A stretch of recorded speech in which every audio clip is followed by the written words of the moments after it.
number 2. This time we'll be cooking a big pot of black beans and our grain, which at this time is whole grain brown rice. Everything's organic, of course. But I wanted to, we'll also be discussing blood types and food-based vitamin, mineral supplements, and macrobiotic theory versus raw food theory.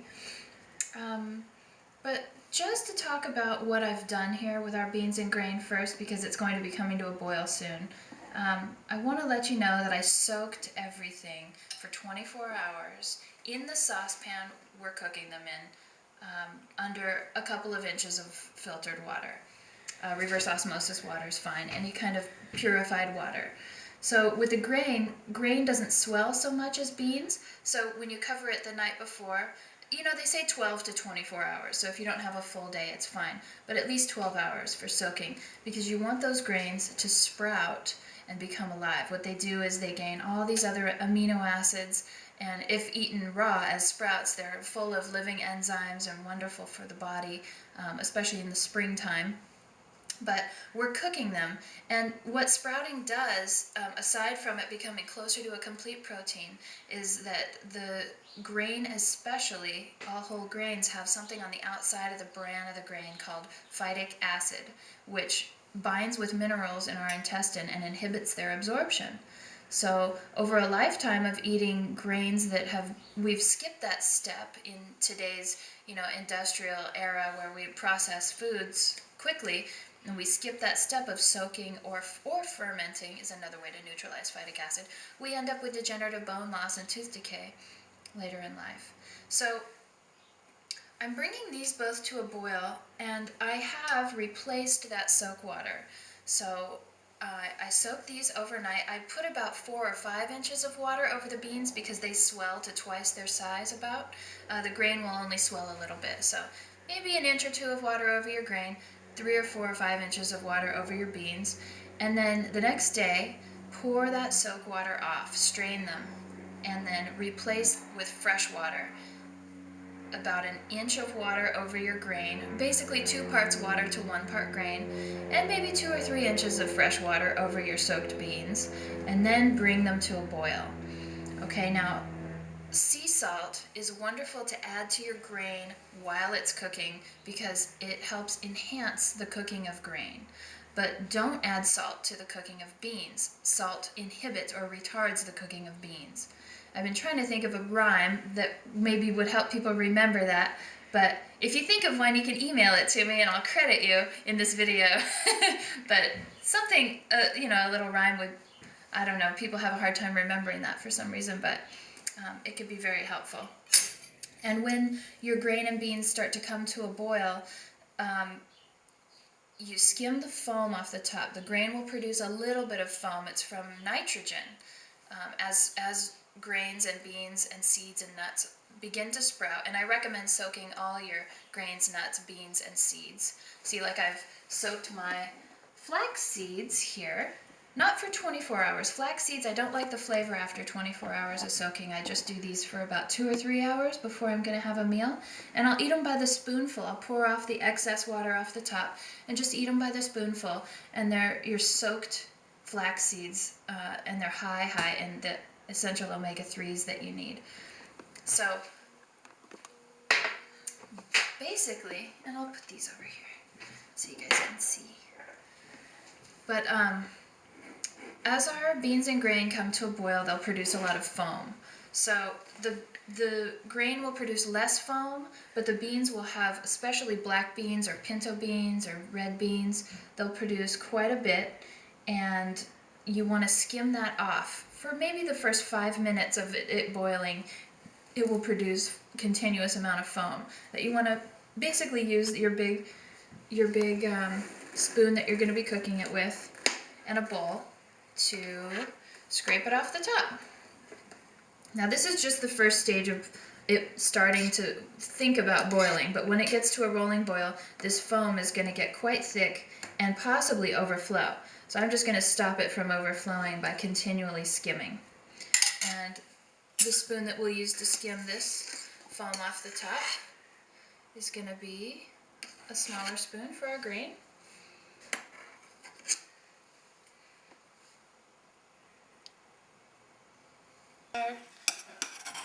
skimming of our foam, and I put quite a bit of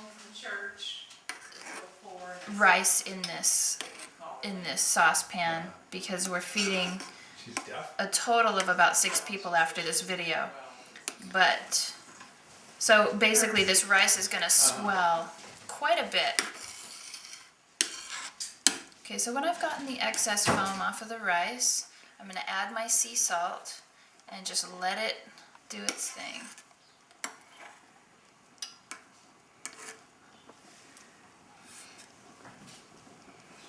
I'm also going to start skimming some of this foam off of the beans.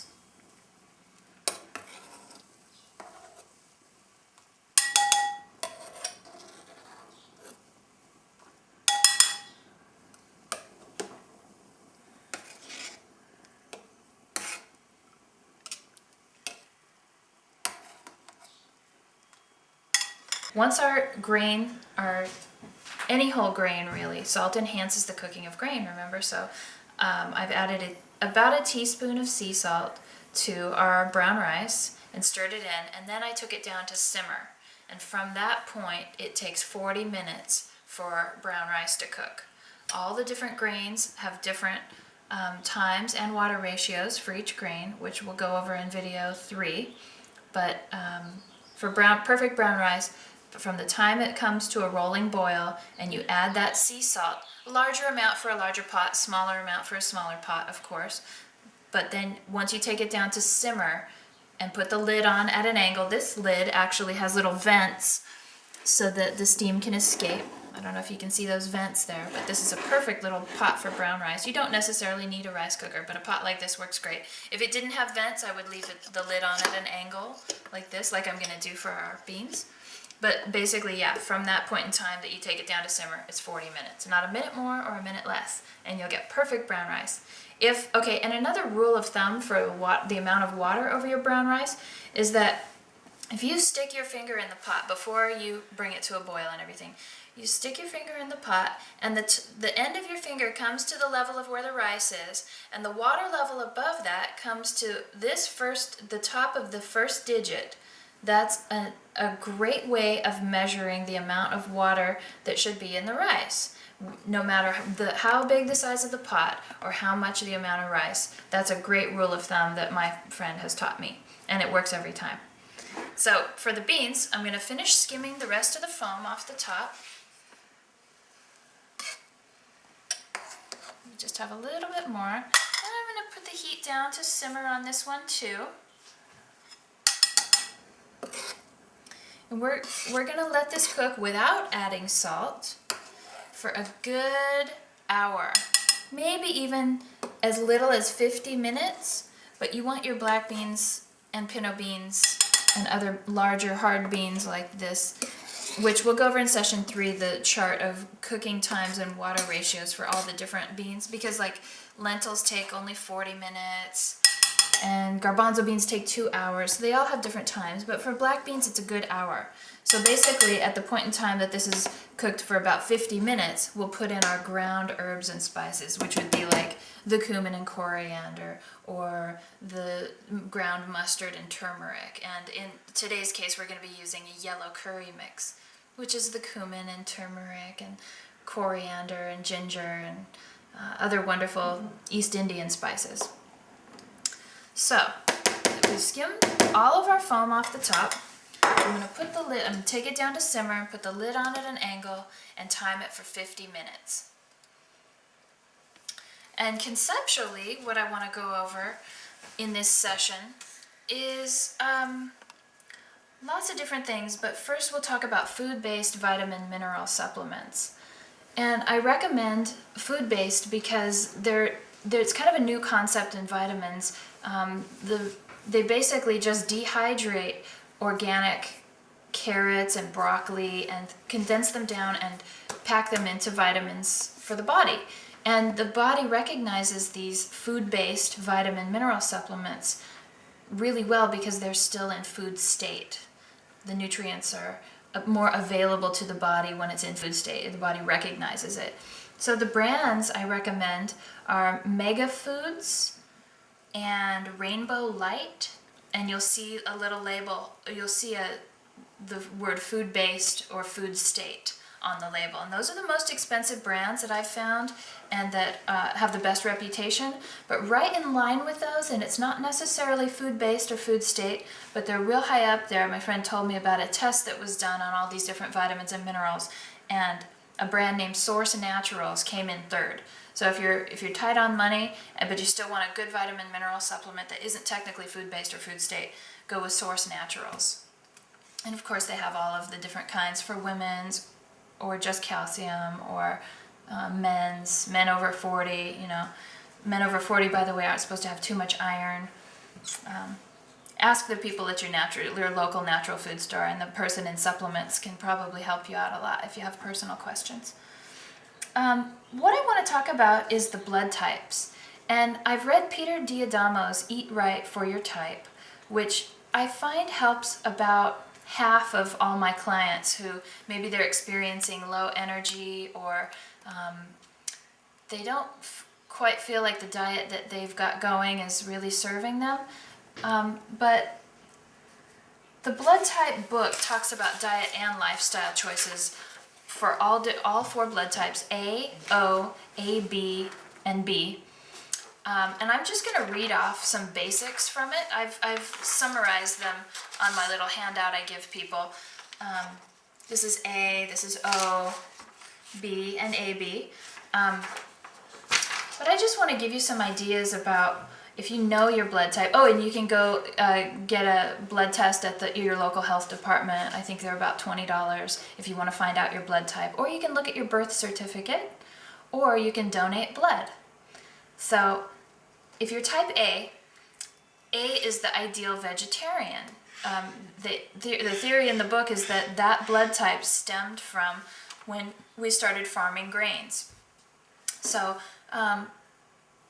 maybe 50% of your diet should be the whole grains and beans, and 30% should be the vegetables and fruit, and maybe 10% meat and 10% fat.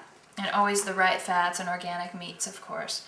And organic veggies, organic everything really, and local if you can. They say that type A's can have sensitive digestion, so you may want to follow the principles of proper food combining. The type A blood type needs a settled dietary regimen and calming types of exercise like walking, hiking, or yoga. And the best grains are all the grains except wheat or any type of flour derived from wheat. That's also true for type O's. They say dairy and wheat are kind of a no-no for A's and O's. They say the best beans are all beans except kidney, navy, lima, and garbanzo beans. Oh, that's our timer.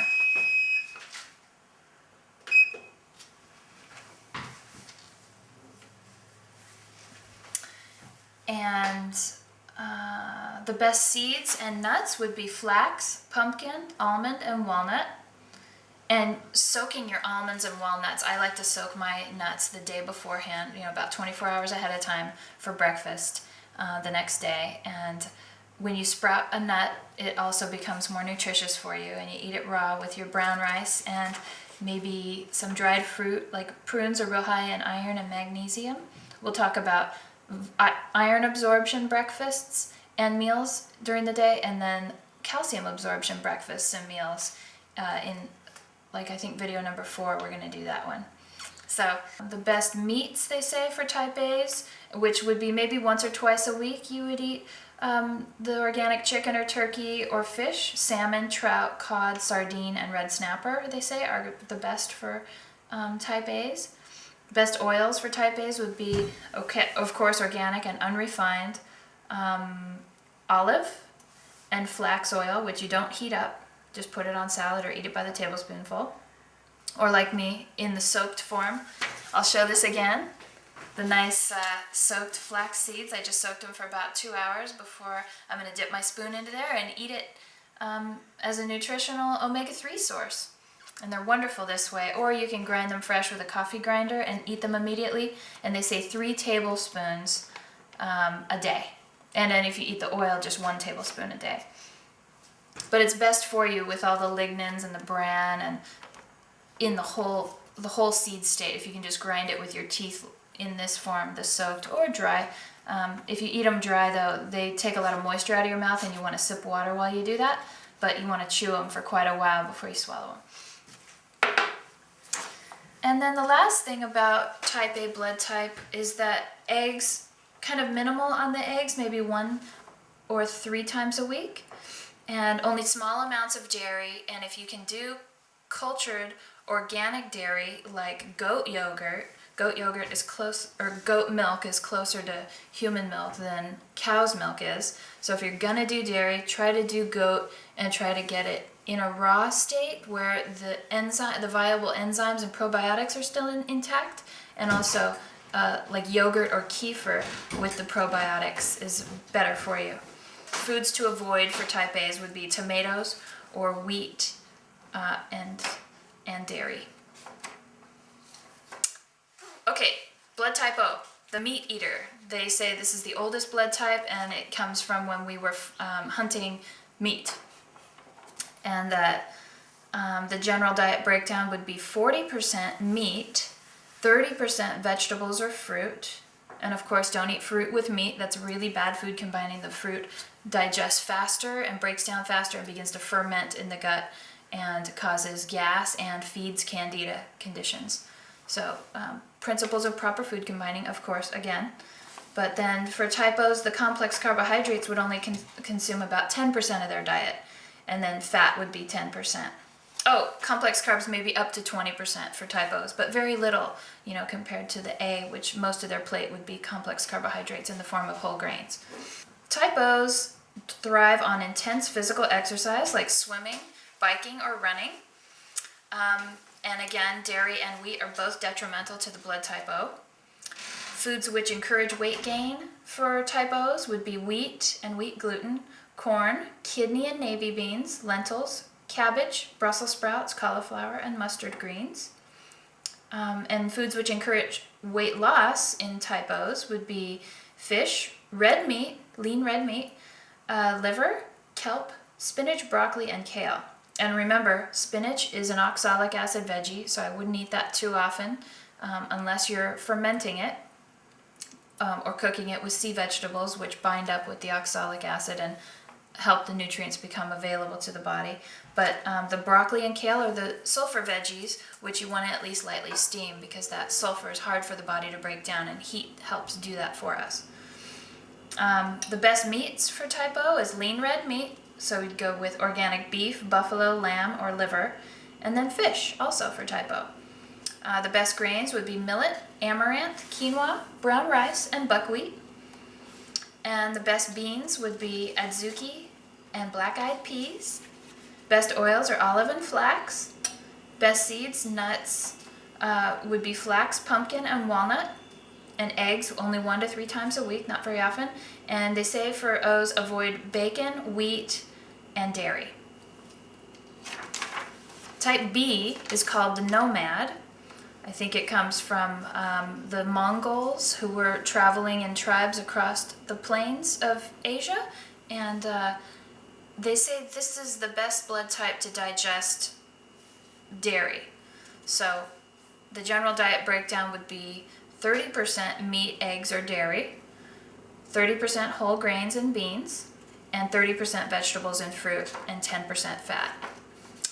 And that type B is balanced, sturdy, and alert with a strong immune system, and that creative activities are the best de-stressors for type Bs. That they need mentally relaxing exercise in harmony with other people, like Tai Chi or group hiking or biking, and that their tolerant digestive system enables them to have the most flexible dietary choices. The foods which encourage weight gain for type Bs would be wheat, corn, tomatoes, peanuts, sesame seeds, and buckwheat. And foods which encourage weight loss would be green vegetables, meat, liver, eggs, and organic cultured dairy. Best meats would be organic goat, lamb, venison, rabbit, and fish. Best grains, millet, oats, rice, and spelt. Best beans, kidney, lima, and navy beans. Best oils, olive. and the best nuts and seeds are black walnut. Eggs 3 to 5 times a week for type B, and avoid wheat and wheat flour, corn, tomatoes, peanuts, sesame seeds, and buckwheat. Those are the weight gaining foods for type B. And then type AB is considered the enigma because we don't really know where it stemmed from. And it's the one with the most, I'll just read it to you. General diet breakdown: 20 to 30% meat, eggs, or dairy, 30 to 40% whole grains and beans, 30% vegetables and fruit, and 10% fat. You're basically following both the guidelines for type A and type B and seeing what works best for you. It's basically a modern merging of both of those blood types, and it has adaptive immunity but sensitive digestion. So proper food combining is essential for type AB blood types. And all this information, I find it works for about 50% of everyone, based on that there's always so many other overriding factors. So see if it works for, if you have low energy or you're sick in some way, experiment with the blood type diet for a couple of weeks and see how it works for you. It's just kind of one more clue to the whole puzzle of what might work best for us individually, because we're all so different constitutionally. The rest of the blood type AB guidelines talk about relaxing exercise like Tai Chi, yoga, or meditation, and spiritual exploration. Foods which encourage weight gain are seeds and nuts, so use them with caution and in small amounts. Kidney and lima beans, corn, red meat, buckwheat, and any wheat or wheat flour. And the foods which encourage weight loss for type AB would be tofu and tempeh, fish, cultured organic dairy, green vegetables, kelp, and pineapple. And the best meats would be organic poultry and fish. And the best oils are olive and walnut. And eggs, a lot, 3 to 5 times a week, they say is okay. And then this is the only blood type that tomatoes don't produce lectins in the blood. Every other blood type they do, but this one, tomatoes are okay. That's the theory, or that's the basics of the blood type diet book that may work for you and may not. So I'll just leave it up to you to experiment with that. And I want to talk about raw foods versus a macrobiotic diet. I've recently written an article for a local alternative paper here in San Luis, and I condensed my theory on this, or my views on raw versus macrobiotic, in a paragraph I'd like to read to you. The tenets of macrobiotics, Ayurveda, and solar nutrition state that foods eaten in the whole state in which Mother Earth gave them to us act as foundation medicine, and that eating and living in harmony with nature, the changes of the season, and our own body's rhythms and particular constitution maintains balance. For example, the fall and winter, when the weather is cold or when your body feels cold, is when to eat more warming foods, such as animal proteins, soaked and simmered, hearty winter grains like wheat or amaranth, heavier fats like butter and ghee, warming root veggies like yam, parsnip, burdock, and sturdy greens like kale and collards, all of which need some heat and cooking to help the body digest. Fall and winter fruits like apple and pear. And by the same principle, spring and summer are the times for foods which have a cooling, hydrating effect on the body, such as peas and lentils, sprouted and simmered like light grains like quinoa, millet, and corn, lettuces and other raw vegetables, and tropical fruits. And in the winter, to incorporate living enzymes into your foods, because you're not eating as much raw foods in the winter, I encourage people to eat half a raw carrot or a stick of celery after their meal, or have the little bit of salad after their meal, to incorporate all those living enzymes. Also, the way in which we prepare food imparts either a warming or cooling effect on the body, and as if attention to the thermal effect of various foods isn't enough to help us maintain balance, there's further divisions on the spectrum of yin and yang in the theory of macrobiotics in regards to food and lifestyle, such as expansive versus contractive and ascending versus descending. So once again, I highly recommend The Self-Healing Cookbook by Christina Turner And if you really want to get into the theory of macrobiotics and the expansive versus contractive and the ascending versus descending and finding what might be right for your particular constitution, highly recommend Healing with Whole Foods by Paul Pitchford. It's thick and it's wonderful. It's his life study. And you can use it as reference at first. You can just look up any disease and find the foods and lifestyle choices that balance that disease, or the illness itself and see what foods are best for it. You can use it in many ways. I used it as reference for the first few years, and now I'm reading it, cover to cover, and I have the new edition I'm reading cover to cover for the whole theory behind it. It's basically Oriental medicine and modern nutrition merged, and it's just wonderful. It's like heal yourself at home, So this is the last part of my article about the theory of raw. Each of us has a different quality of digestive fire, or Agni, as it's referred to in Ayurveda, which is the East Indian philosophy of eating and living in harmony with nature. So where one person may be able to eat everything offered at a buffet, another person may need to carefully apply the principles of proper food combining, such as eating only one type of protein or carbohydrate per meal, keeping it simple and not combining foods that don't digest well with each other. We'll talk about proper food combining in the second and third videos.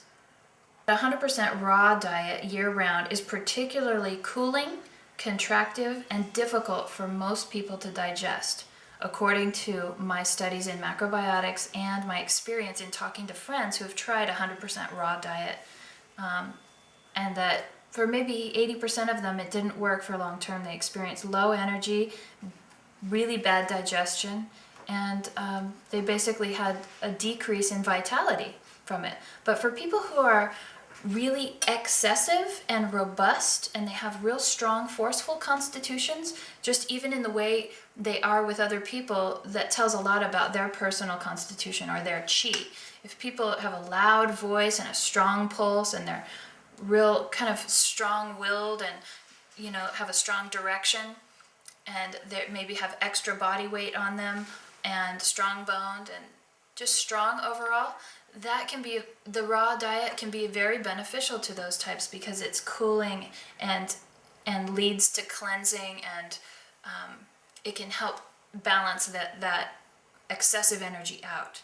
But for people who need building foods like animal proteins, and they're weak in constitution and they have a weak voice and a shallow pulse, those people probably aren't best with a raw diet. It varies from individual to individual, but those are the generalizations. A raw diet is void of soaked and simmered whole grains, which provide an easily digestible, long-lasting energy source. So whole grains lie more toward the middle of the yin-yang expansive contractive spectrum and help us maintain balanced blood sugar, hormones, and body chemistry.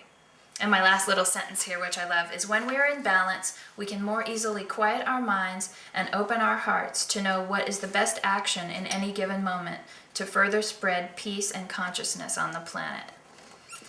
So I also have some ideas from Paul Pitchford's Healing with Whole Foods on whole grains as the basis of a diet, and I just love these words from him.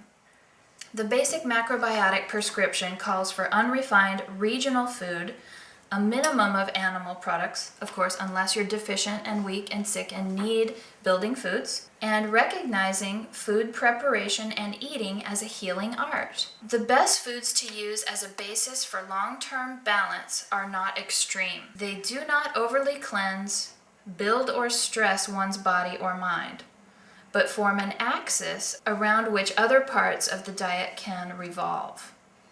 So when a good attitude and sufficient exercise are combined with a balanced and disciplined diet, one finds no limit to health. I love that. And in looking at all the whole grains, each one has a different attribute and healing property. So it's just endless how we can tailor our diet to our unique individual needs. Our beans take about 50 minutes. So at the point in time when these have simmered for 50 minutes, then we want to add our spices. Okay, so our beans have been cooking for between 50 minutes and 60 minutes, And what I've done is I just dipped into there and got a few beans out and made sure that they were nice and soft. If you had any ones that were crunchy, they need to cook another 5 or 10 minutes. But now I'm adding about a teaspoon's worth of yellow curry. And this is a powder that I get at the natural food store. I'll add a little bit more than that. Maybe a teaspoon and a half of yellow curry for a big pot of beans like this.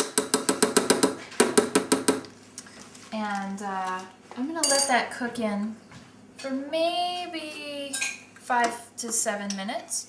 It needs to release its flavor. And then at the very end, after 5 or 7 minutes of this simmering into here, I'm going to add our leafy herbs, which would be the dill or the tarragon and rosemary. And in our second or third videos, we're going to list some really good herb spice combinations for seasoning. And while